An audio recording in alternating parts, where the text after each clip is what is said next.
Espiritismo e Evangelho, com Gilton Carlos.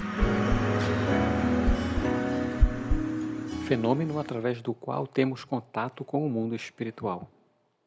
É de origem divina, por isso mesmo, todos nós temos.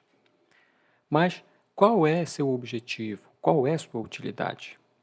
Você que me escuta também é médium. Nós vamos falar agora aqui o porquê. Eu sou Gilton Carlos, aqui no Espiritismo e Evangelho, onde nós falamos a você que gosta das ideias espíritas, dos temas de interesse da alma humana e sempre do Evangelho de Jesus. Hoje, vamos falar nesse episódio sobre mediunidade, por um quarto de hora.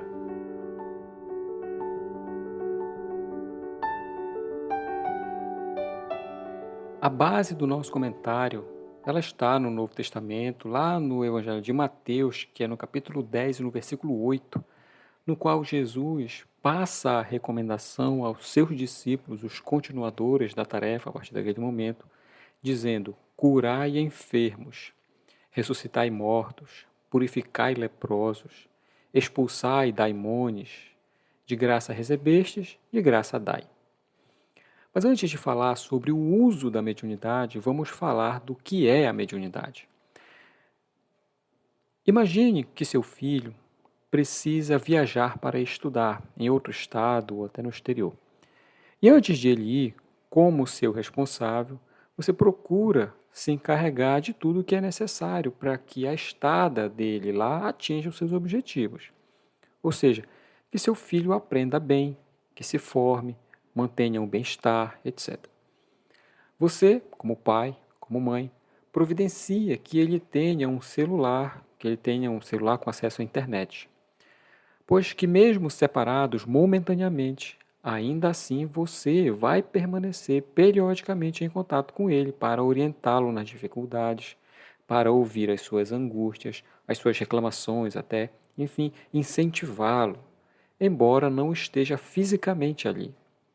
Esse contato é possível conseguir com facilidade através deste aparelho celular. Pois bem, nós somos espíritos. Nossa morada é a realidade espiritual. A vida material aqui é uma pequena e necessária parte dela. De lá, nós viajamos para a vida carnal frequentemente. O objetivo aqui é viver experiências, lições que nos façam crescer, evoluir moralmente. Aqueles que nos enviam e nos assistem ao processo ficam lá. No entanto, como a vida aqui tem seus objetivos, frequentemente estão em contato com a gente, de modo a nos orientar nas dificuldades, ouvir nossas angústias, reclamações até, nos incentivar, embora não estejam fisicamente aqui. Tudo para que, sob a bondade de Deus, a gente tenha sucesso naquilo que foi planejado. Este contato se dá através de um aparelho celular, entre aspas, chamado mediunidade. Por isso mesmo, ninguém está privado deste contato, que existe em nome do amor. Alguns ligam ou mandam mensagem a todo momento, outros é menos frequente. Uns têm celulares cheios de recursos, outros são mais simples. Isso representa a diversidade de manifestações mediúnicas ou tipos de mediunidade. As formas variam. O objetivo é um só. Mediunidade é ferramenta de trabalho na construção evolutiva individual e, consequentemente, coletiva. Kardec, lá no Livro dos Médiuns, ao capítulo 14, é dedicado especialmente aos médiuns, onde descreve os tipos de mediunidade, etc. Mas é lá que ele diz que todo aquele que sente, num grau qualquer que seja, a influência dos espíritos, é, só por esse fato, médium. Essa faculdade é inerente ao ser humano e não constitui, portanto, um privilégio, não há exclusividade. Por isso mesmo, ele diz: raras são as pessoas que dela não possuem alguns rudimentos. Pode, pois, dizer-se que são todos mais ou menos médiuns. Todavia, usualmente, Assim só se qualificam, ou seja, só são chamados realmente médiums aqueles que têm a faculdade mediúnica de forma bem caracterizada, e ela se traduz por efeitos patentes, com alguma intensidade, o que então depende de uma organização, alguma organização no corpo, né, mais ou menos sensitiva. Bom, em geral, os médiums têm uma aptidão especial para determinado tipo de fenômeno, seja desse ou daquela ordem. E daí disso resulta muitas e variadas formas dela se manifestar. As principais que Kardec coloca lá no livro dos médiuns são 8, no qual ele divide em médiuns de efeitos físicos, que são aqueles protagonistas de efeitos de deslocamento de objetos, sons, pancadas, materializações também. Médiuns sensitivos ou impressionáveis, como eles chamam, são aqueles que percebem, de alguma maneira, sentem, né, a presença dos espíritos. Os médiuns audientes, os que escutam, obviamente, os videntes, aqueles que veem os espíritos, os sonambúlicos. Sonambúlicos é o tipo de médium que, em transe, ele sofre o efeito de manifestação do seu próprio espírito. O André Luiz chama isso de animismo. Há também os médiuns curadores, os médiuns pneumatográficos, esses aqui é muito interessante e raríssimo, que é o da escrita direta. Não tem muita utilidade prática ele, mas serve para efeito de comprovação da manifestação e da ação inteligente dos espíritos.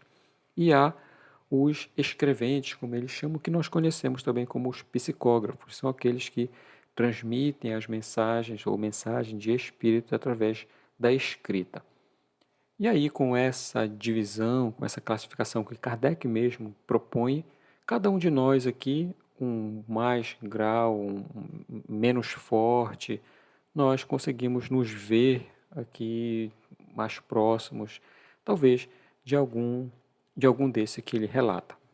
E aí a descrição, os detalhes, as particularidades, né, o detalhamento aqui em geral de todas essas partes, essa classificação, está lá no livro dos médiuns, é no capítulo 14, para quem quiser explorar e entender um pouco melhor.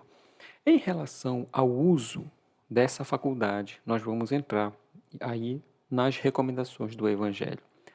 Para aqueles em que a qualificação de médium, propriamente dito, se aplica, recomendam Jesus e a doutrina espírita o seguinte: dai gratuitamente o que gratuitamente haveis recebido. Jesus disse isso aos seus discípulos e a doutrina espírita apenas repete. Com essa recomendação, prescreve que ninguém deve fazer uso comercial, ou seja, receber por aquilo, através daquilo que nada se pagou. Ora, o que eles haviam recebido gratuitamente? Era, naquela ocasião, a faculdade de curar os doentes, de expulsar os demônios, quer dizer, os maus espíritos. E esse dom foi dado gratuitamente por Deus, com o objetivo de alívio dos que sofrem e como um meio, pela manifestação do fenômeno, de propagar a fé cristã. Jesus, pois, recomendava-lhe que não fizesse objeto de comércio desses prodígios, dessa capacidade. Nem ficar especulando, nem ter isso como um meio de vida profissional. E aqui, vamos lembrar aqueles que já leram o livro Paulo e Estevão, do exemplo de Paulo de Tarso, que após o encontro dele com Jesus ali próximo a Damasco, depois desse encontro, ele ficou 6 anos trabalhando espiritualmente, se preparando para aquilo que ele sabia Jesus iria enviá-lo a fazer. 3 anos ele passa no deserto, com Áquila e Prisca, no oásis de Dan, e 3 anos em Tarso, sua cidade natal, como tecelão. E é através do seu trabalho, da sua profissão, aquilo que ele havia aprendido, é que ele se sustenta. Desde esse dia do encontro com Jesus até o fim da sua vida, sem ser peso para ninguém. Depois disso, ele vai pregar o Evangelho, né, fundando aqueles pequenos núcleos de estudo que eram chamados igrejas, mas ele fazia isso nos fins de semana e no final da tarde, pois que ele trabalhava durante o dia para se manter, de modo a não viver às custas dos outros.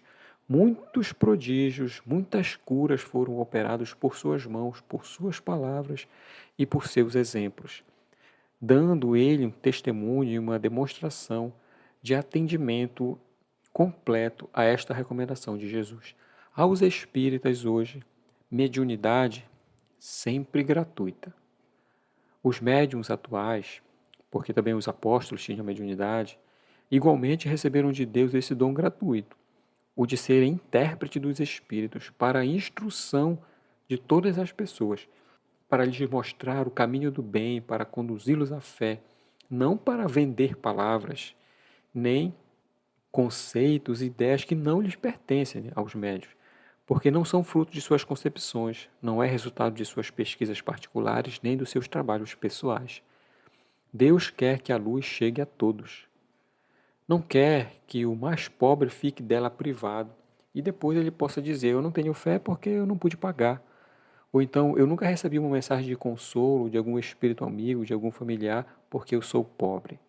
Tal a razão porque a mediunidade não constitui nenhum privilégio e se encontra em toda parte, independente de crença religiosa, de profissão de fé, de classe social. Receber pagamentos como trabalho mediúnico é desviar a mediunidade do seu objetivo providencial. A mediunidade é coisa santa e deve ser praticada, dizem os espíritos, santamente, de maneira religiosa.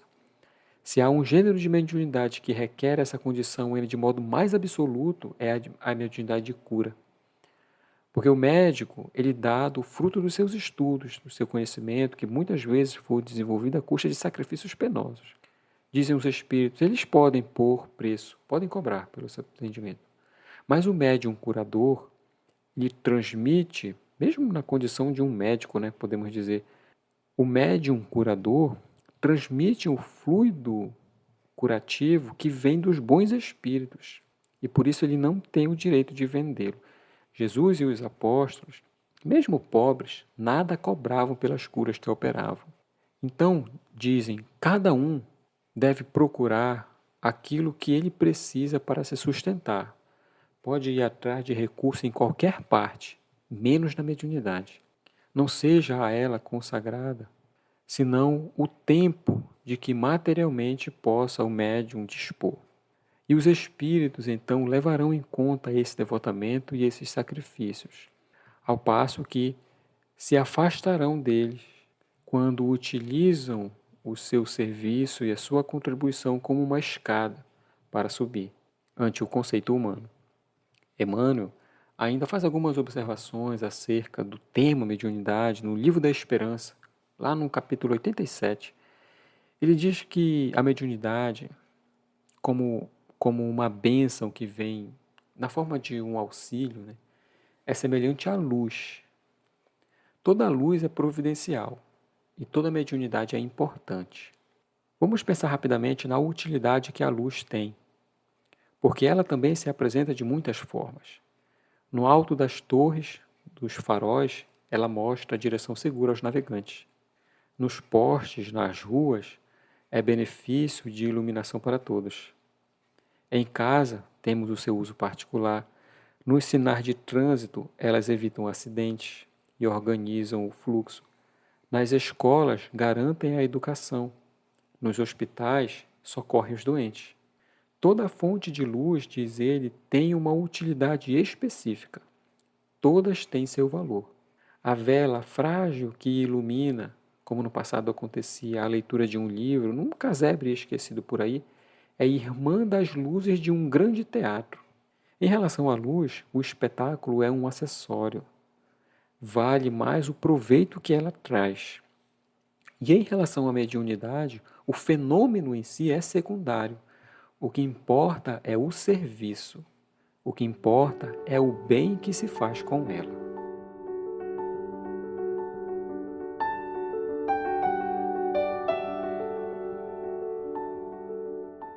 Gente, muito obrigado por estes minutos. Eu espero vocês no próximo episódio. Queria deixar aqui um abraço especial a todos que nos escutam na Colômbia e no Canadá. Obrigado por nos acompanhar. Se você gostou, clica no botão de seguir ou de curtir do seu agregador e assim eu consigo saber aqui se você está gostando do conteúdo e de onde você é. Também pode nos seguir lá no Instagram, no Espiritismo e Evangelho ou no Gilton Carr, que é o meu pessoal. Na postagem eu vou colocar ali as referências que eu utilizei para elaborar esse episódio aqui. Muito obrigado, um abraço a todos e que Jesus o abençoe.